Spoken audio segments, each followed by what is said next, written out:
ও পাইল বাথৰুমত কাপোৰকেইটা আছে লৈ আনচোন ৰ'দটো একেবাৰে খাওঁ খাওঁকৈ আহিছে মা বলা বলা আমাৰ ভিতৰলৈ বলা তোমাক যদি ৰ'দে খাই দে ভাত বনাই কোনে খুৱাব ঐ তোৰ মাৰলৈ অকণো বেয়া নালাগে ন মাৰ মৰিলেও তোৰ গাত নালাগে অকল পেটটোৰ কথাই চিনি পাওঁ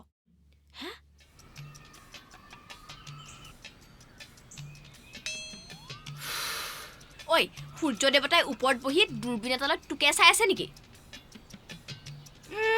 মই যদি কলা হৈ যাওঁ কোন লৰাই চাব মোক ঐ আজিকালি ব্লেক এণ্ড হোৱাইট কোনো নাচায় মাগৰ বনি আৰু স্লিম চাই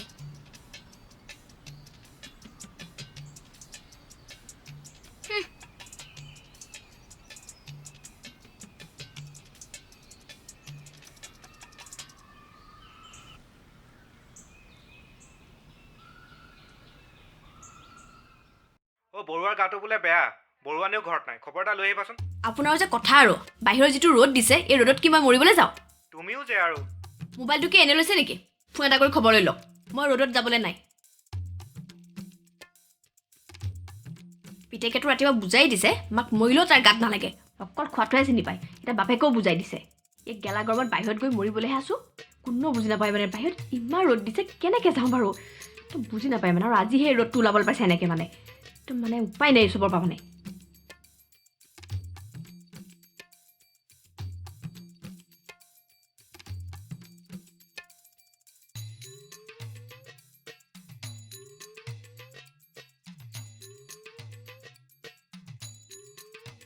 ৰটোক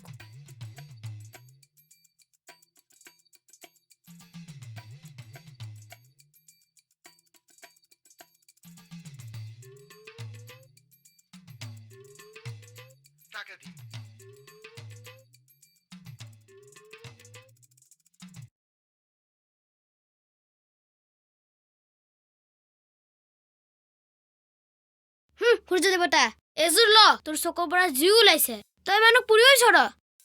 ল ঐ জিতু ঐ চাও চাও চাও উঠো নাই ঐ পাইলে ফ্লাছ নেফলা কোনে কৈছিলে তোক উঠিবলৈ হা ঐ জিতু কি যে এসব মানে নহয় জিতু মোবাইল থোৱাচোন বল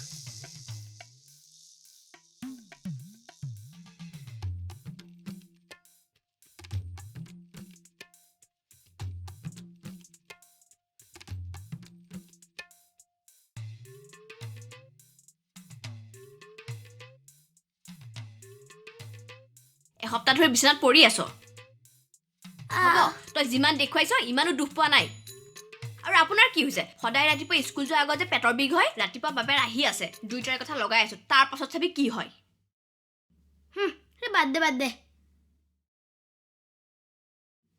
জিতু কি কাম এটা কৰি দিবি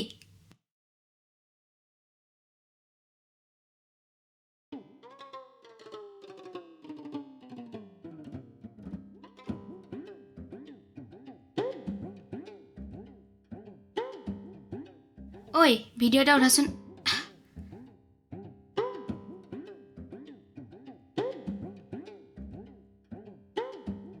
ঐ তোৰ জ্বৰ উঠিছে নেকি কি হ'ল আৰু তোৰ কি হৈছে অলপ আগলৈ উঠিবই পৰা নাছিলি তই হাতত মোবাইল লৈ কি কৰিছ হেই ফটো দুখনো ভালকৈ উঠিব নোৱাৰো মানে এই গেলা গৰমত ব্লেংকেট লৈ ফটোশ্বুট কৰিছ মা ফটো ট্ৰেড কোনটো মৰ দে মই উঠাইছো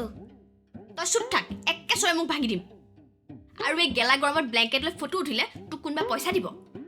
তুমি কি বুজি পাবা দুখীয়া ঘৰত জন্ম ল'লে কি গতি হয় ঐ আজিলৈকে বাপেৰ আৰু মই তহঁতক কিহত কষ্ট দিলোঁ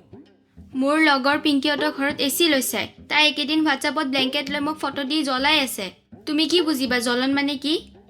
তাকেতো এই মাৰে জ্বলন মানে কি একো বুজি নাপায় এফালে বাহিৰত সূৰ্য দেৱতাই জ্বলাই মাৰিছে ইফালে ভিতৰত তহঁত দুটাই জ্বলাই মাৰিছ আৰু কাইলৈ ৰাতিপুৱা এটাতো আহিবলৈ আছে মোক জ্বলাই খাবলৈ কোন আহিব কালি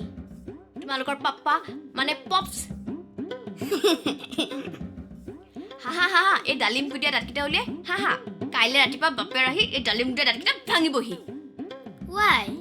তোমাৰ পাপাক মই ফোনত চব কথা কৈছো নহয় তুমি কেনেকে ওপৰলৈ বগাইছিলা কেনেকে তললৈ খহি পৰিলা আৰু কেনেকে তোমাৰ ভৰি ফ্ৰেকচাৰ হ'ল আৰু এই পঢ়া শুনা বাদ দি এসপ্তাহ ধৰি যে বিছনাত পৰি আছা কাইলৈ ৰাতিপুৱা পাপা আহি দুইটাকে বিহু দেখুৱাবহি